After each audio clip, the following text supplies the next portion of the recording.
Hello and welcome to Let's Shape Tomorrow. My name is Mila Wanjiro and I am your host for today. And today we are accompanied by two amazing people and I will let them introduce themselves. Thank you so much. My name is Victoria Mwende. I'm a student at KCA University.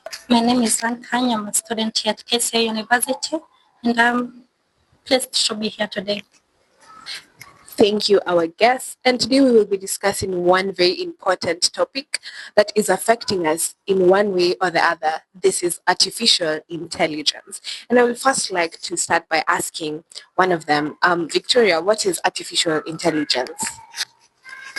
Artificial intelligence is, you can reframe it as technology that has been used to enable students or other people to get more information about something. Yeah. A second question to you, Anne. Do you think that AI can ever fully overtake human beings? No, I don't think that AI can fully undertake human beings because it is regulated by humans to begin with, yeah? So it has to be regulated by someone. So there's no particular time that AI will be able to attack human beings because we have new knowledge every day. And I think it's the information in AI is fed by Google people. So yeah, it's generating what people already know. Okay, thank you, Anne. On the same topic, I'd like to ask Victoria. AI is slowly overtaking some jobs, not all, because I don't think, as she has said, it can overtake all jobs. So my question to you is, jobs like in terms of communication, secretaries, we're seeing AI tools coming up to replace this. Do you think that this is something that we should be alarmed about or excited about? It is something, for me, I think we should be excited about because at some point you have a lot of work and you are not able to finish it on time. So you can rely on AI to perform some tasks for you. So yes. Okay, thank you for that. To you, and do you think that AI is becoming too powerful? We see most students in universities using AI to do their assignments. Do you feel like it is too powerful for us as a community? Well, we have different views on such a topic, but according to me, I can say that AI is a technology that's helping students. It's advancing the knowledge. Yeah? The knowledge you have to Google, you have to know more about a certain topic. But if there were no AI, you would only know what you're being taught. But AI helps you to diversify your knowledge. So no, it's not too powerful, but it's helpful. Okay, back to you, and you have said that it's helpful. What about in terms of critical thinking? Do you think that it is limiting students in terms of critical thinking? When I'm doing a statistical course, yeah, so AI gives, it doesn't necessarily give you the correct answer. You have to direct it. You have to tell it, no, this is not what I want.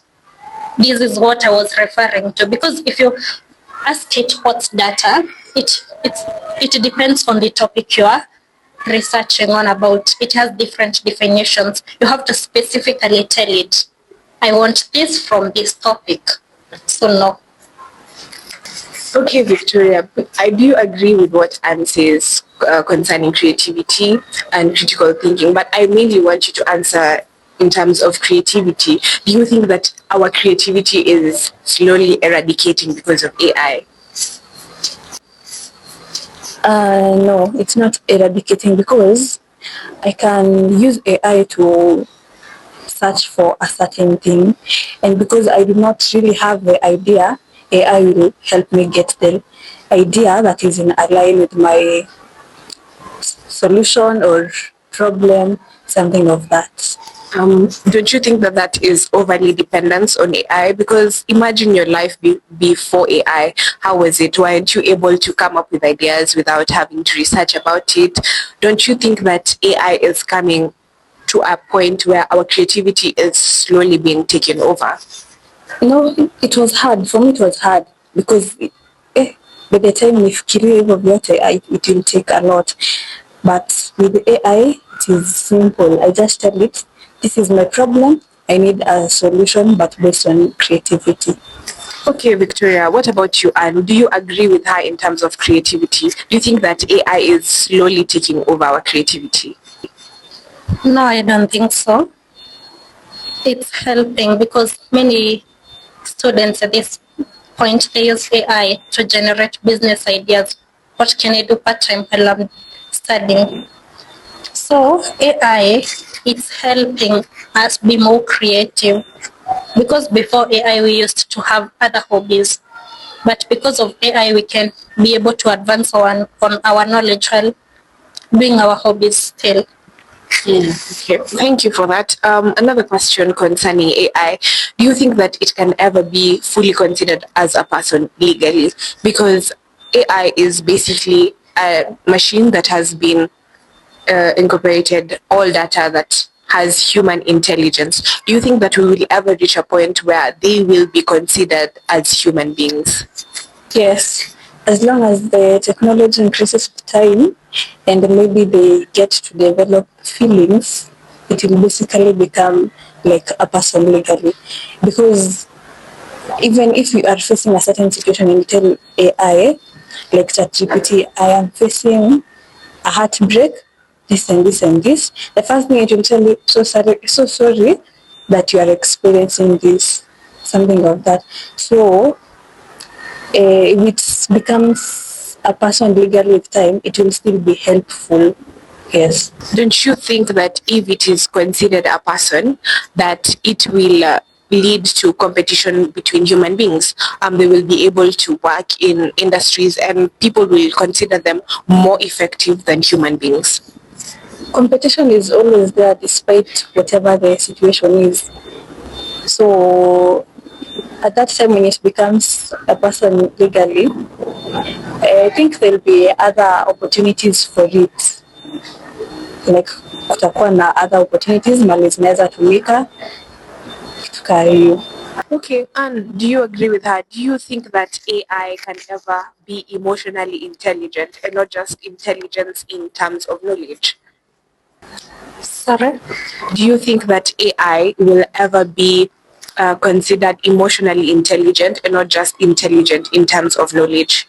No, I beg to differ because human connections are important. And well, if we rely on AI a lot, most of our relationships of late are virtual relationships, yeah, and that we have to communicate with people even if it's virtually.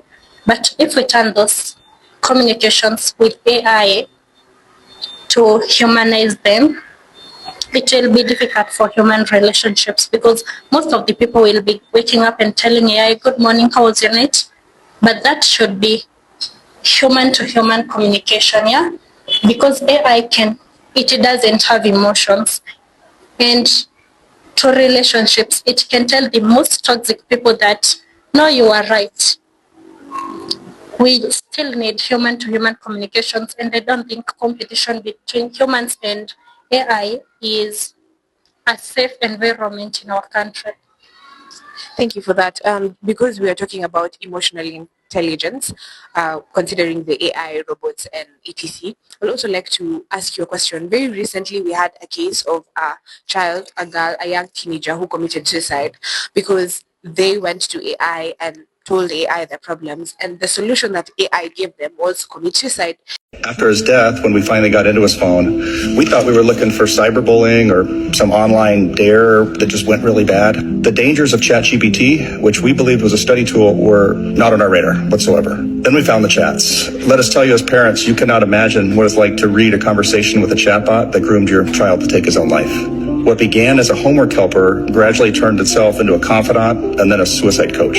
And the family was suing the AI company CEOs and directors for this and taking them to court. Do you think that in future we will be having more cases like this? And if so, how do you think we can be able to regulate this and ensure that we will not be able to have any more losses of lives because of false advice from AI? Thank you for tuning in to our talk show. We will be going on a short break. Don't touch that dial as we will dive deeper into the more understanding of AI after the break.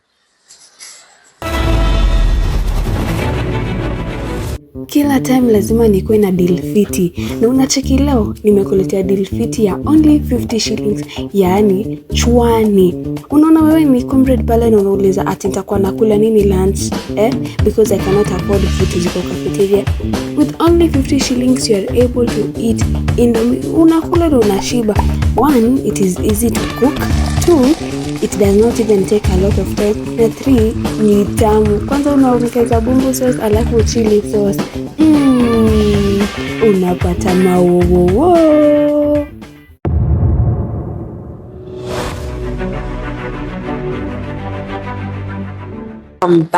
Welcome back. Thank you for staying tuned to our channel. Now we will continue with the question that we had left on, where I asked her about what can be done to regulate the AI to ensure that there will not be death or suicide or any endangerment to the lives of people through AI. First of all, the creators can develop a strategy to make sure that the AI does not provide answers that are negatively and focused on committing suicides. Opinions that are neutral based on also human emotions, because if it continues to provide answers like the one for committing suicide, a lot of individuals will die because they believe that AI is providing the best answer and that they are free to talk to it than sharing my own personal struggle with somebody else that they really don't trust to some point. Okay, that's nice insight. What about you, Anne? What do you think that can be done to ensure that we are not losing lives because of AI? First of all, it's very saddening to know that such a matter happened. Condolences to the family. And someone should definitely take responsibility, because when creating the AI, there should have been a pilot test to know what it should and what it should not reply. For instance, if you've not noted, ChatGPT has sent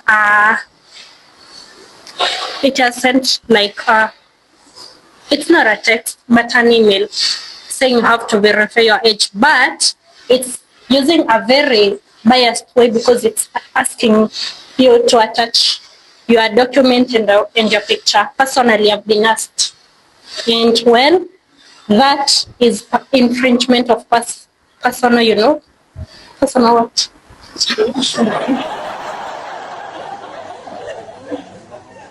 Personal data. So I think ChatGPT should be instructed on topics on which to discuss and topics on which not to discuss, and not just ChatGPT.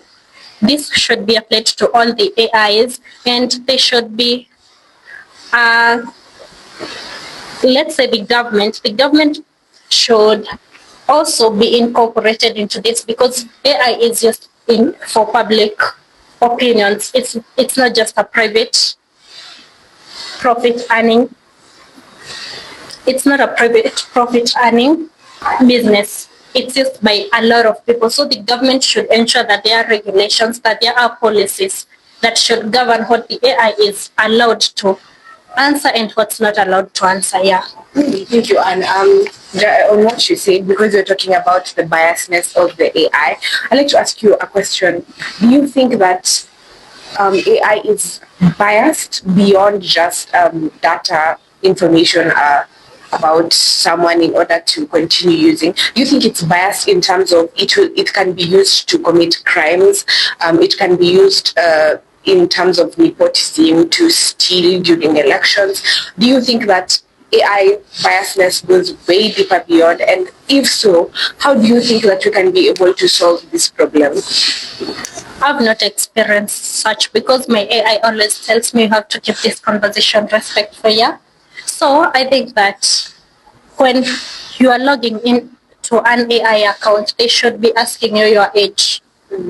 They should be knowing your age, who they are talking to. They should also have guidelines into which we don't talk about this, we don't talk about this. You can't ask us about this. It should not just answer each and every question, but it should be regulated in a way that it has a way to say, no, we cannot talk about this topic.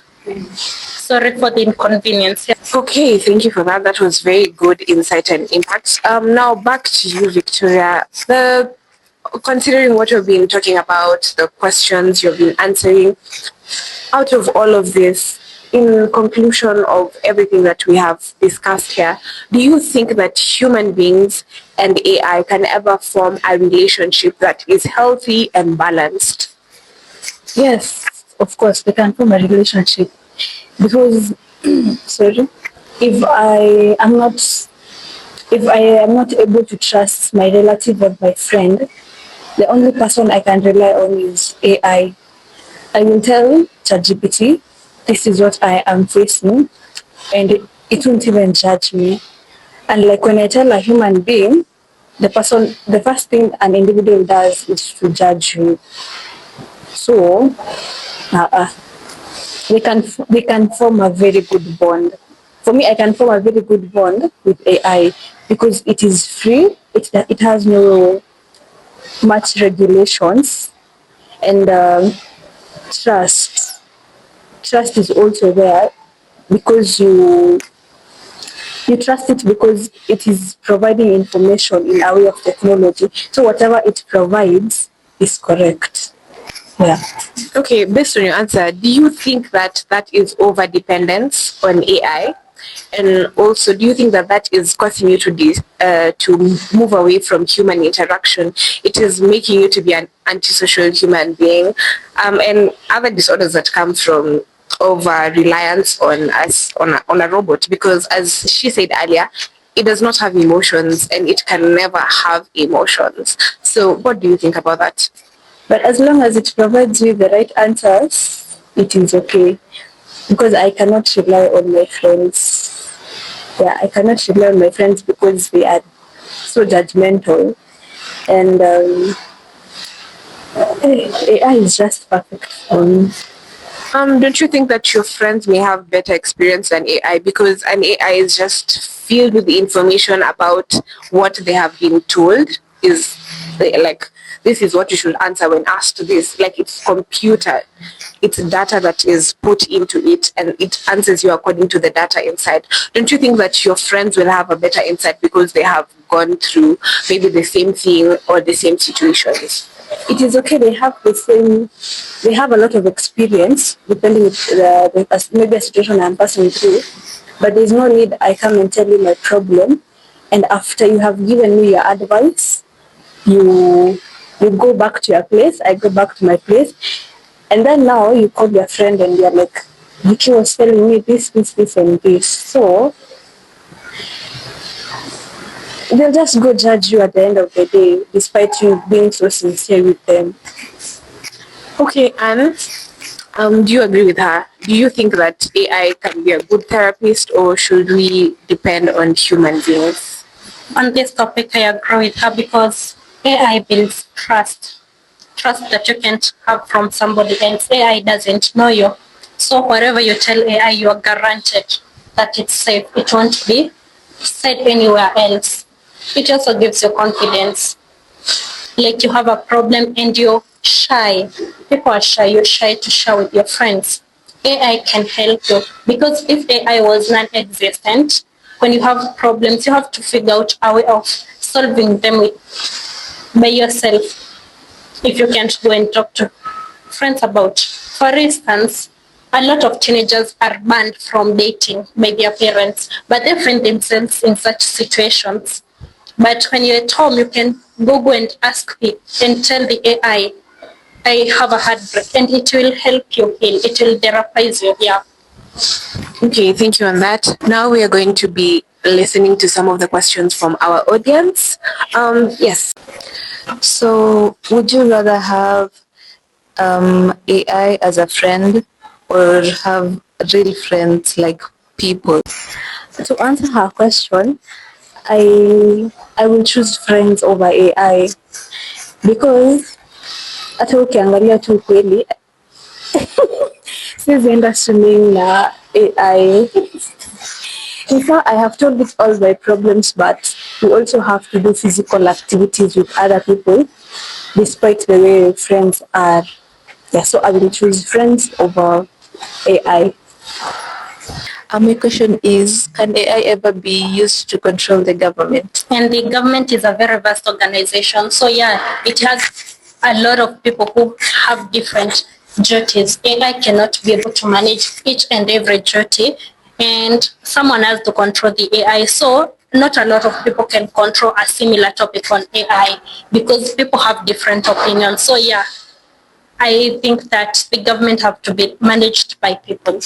Thank you so much for tuning in to our talk show. We have had an amazing time. I say thank you to Victoria and Anne for being with us here today.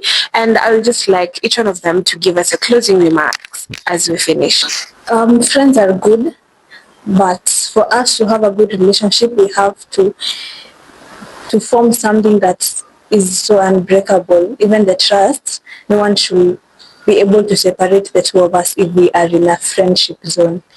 It has been a very nice topic. Thank you for inviting me to this show.